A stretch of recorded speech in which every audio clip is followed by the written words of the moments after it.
Srila Prabhupada, not only is he of the same level of these great Paramahamsas, but his contribution brings to fruition all that the Acharyas have given to date. That Chaitanya Mahaprabhu wanted Krishna consciousness spread all over the world. Who could do that? Who could this Krishna consciousness from two at least, well, from several standpoints, it seems almost impossible to do. For one thing, the culture is so different outside of India. That's one thing. And another thing, in the Western world, or all over the world, people, their whole life is meat eating, gambling, intoxication, illicit sex. When Goswami Maharaj, one of Prabhupada's godbrothers, he was in England, he asked, Lord Zetland, who was a great supporter of the Gauriya Math activities in England, he one time jokingly asked Goswami Maharaj, can you make me a Brahmana? And Goswami Maharaj said, yes. You just have to give up meat eating, gambling, intoxication, illicit sex. And Lord Zetland said, impossible. And it was more or less taken, impossible. We tried, we preached in the West, but it was impossible. They themselves said impossible. So, it was impossible. But as Prabhupada, he had the faith, as he wrote in his song, but by the mercy of Bhaktisiddhanta Saraswati Thakur, by his mercy the impossible can become possible. So that's one other reason. I mean, you can't even get started. If people are not going to give up meat eating, gambling, intoxication, illicit sex, then what are you going to do? What are you going to preach? How are you going to reform people? How are they going to come to Krishna consciousness? Of course, by the grace of Maya, Kali, the personality of Kali, Prabhupada gave all these principles, and now we have supposed to be followers of Prabhupada saying that, well, actually you don't need to follow all these principles. You can follow them if you like. It doesn't really matter. The main thing is just bhakti. You don't really, principles, you can follow them. They're not really necessary. Don't be a fanatic. So, this is rascaldom. The whole world is full of rascaldom, and Prabhupada came to kick that back. And that's another reason that it was impossible. It was considered impossible. And then, what are the teachings of Chaitanya Mahaprabhu that he came to establish? Radha Mahima Prema Rasha Shima Jagate Janatoke. The glories of Radharani, which are the ultimate limit of Prema Ras. Who could have established that in the world but Chaitanya Mahaprabhu? And Prema Ras, if I say Prema Rasa, then all of you, linguistically, we can understand what it means. It's difficult to translate into English or Slovene. You could say the Prema means purest, highest love of Krishna. And Rasa means an emotional taste. I guess it's difficult to try. So we can say that, but to bring that, to actually infuse that, communicate that, deliver that. Who can deliver that? Of course it's said that the Guru is just like a postman. Sometimes Prabhupada gave that example, but it's not every postman can carry this parcel. It's not everyone's qualified. Who can carry, just like if they transport radioactive material, it's not that you can just put it in the back of a truck, just in an open truck, and it has to be transported under very careful conditions. It has to be delivered. Experts have to handle it at every stage. So this prema ras of Chaitanya Mahaprabhu, then it's not that anyone can just pick it up and start talking about it and anyone can get it. It's not such a cheap or easy thing. If it's not handled by experts who know exactly what to do, then it's going to get misused. And in the name of Prem Rasa, we'll get some abortions. That's what happens. That's what Prabhupada said. The Gopi Bhava Club, as it came to be known in Los Angeles, that they were discussing about the intimate pastimes of Radha and Krishna from Prabhupada's books. They didn't have all these other books at that time. There were only Prabhupada's books at that time. Later on, Kushakrata Prabhu translated so many books, and now so many books have been translated. But at that time, there were only Prabhupada's books, and recently Chaitanya Charitamrita had come out, and there are some sections of Chaitanya Charitamrita which describe Chaitanya Mahaprabhu's feelings, Radha's feelings, the gopis' feelings for Krishna very intimately. So some of Prabhupada's disciples, they were discussing this and only this. And with the aim to, it says there in Chaitanya Charitamrita, it should become a gopi, it should follow in the footsteps of the gopis. So they thought they were going to do this. And when Prabhupada heard about this, he became very angry and he told them not to do it. First, he said, first deserve and then desire. He said, Prabhupada, we're only reading your books. But Prabhupada said this, first deserve, then desire. Not that you read only the Gopi Leela and not the Bhagavad Gita. Even Srila Prabhupada, he didn't even like that there'll be so many paintings of Krishna and the gopis. Mostly nowadays we find in our movements, mostly Krishna and gopis Leela. But Prabhupada, he wanted to see Mahavishnu Leela, how the world is being created, all these things. Now why is that? Is Prabhupada cheating us and denying us Radha, Prema Rasa? No, he's delivering it, but he knows how to deliver it. It's just like, to give an example, enjoy life. I heard Prabhupada say this personally. That's there in the Science of Self-Realization. It's Mike Robinson of the London Broadcasting Corporation. He asked Prabhupada the important question, essential question. What is the purpose of life? So I thought Prabhupada is going to say to perform austerity, or to understand God, to understand the truth. And Prabhupada said, the purpose of life is to enjoy. It's there in the Science of Self-Realization.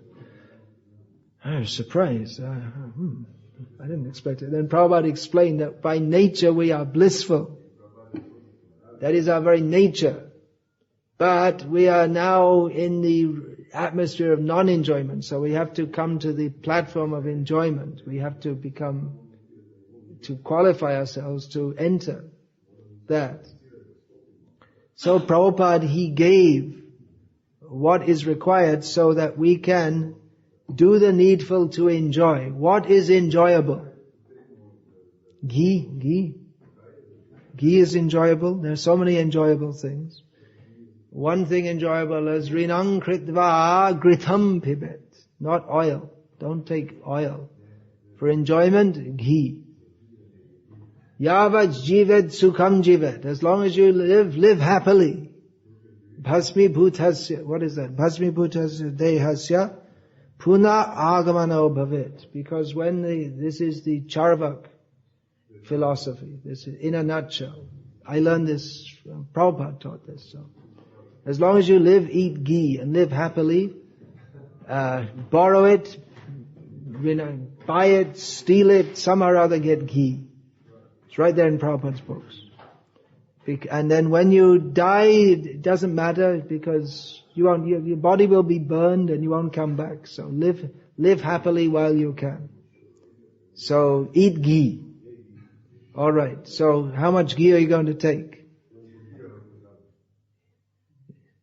If you don't have a good digestion, especially on the night after Janmashtami, you've been fasting and then you eat big heavy feast with ghee, then you're going to get sick.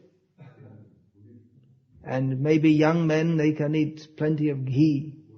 But then there comes a point in time when your digestion, even yesterday we were saying, even Agni himself, he had so much ghee that he got indigestion. So like that, if we're healthy, we can take ghee. If we're not, then we have to undergo some course of treatment whereby we can become healthy enough to eat ghee. And then when we eat ghee, then we'll get nourished. It's very nourishing. But if you can't digest it, then it's not nourishing. It acts as poison. So in the same way, the Radha Prem Ras, that is most nourishing for the soul. That is what Chaitanya Mahaprabhu came to give. But if we're sick, then instead of acting as nourishment, then that may become misdigested, or undigested. So we find in the the offshoots, the deviant offshoots from the Sampradaya of Chaitanya Mahaprabhu, they generally like to speak mostly about very high topics of Radha and Krishna's Leela without having the qualification. And so that I said, what happens? If we talk about very high about the Gopi Leela without the qualification, then the result is abortions. And that's what Prabhupada said, about because he saw practically among his disciples, he had given them these rules and regulations to follow, but there was so much illicit sex going on among Prabhupada's in Los Angeles. It was sometimes known as Los Angeles among the devotees. Among the devotees, because marriage and remarriage and remarriage and preach to a new bhaktin and then make her pregnant and then having abortions, these kind of things were going on. Prabhupada was aware of that. So on one side you've got the abortion club, on the other side you've got the Gopi Baba club. So Prabhupada could understand that the devotees are not fit for this. That's what they need. That's why Prabhupada translated these books. That's why he came to this world. But he introduced it step by step.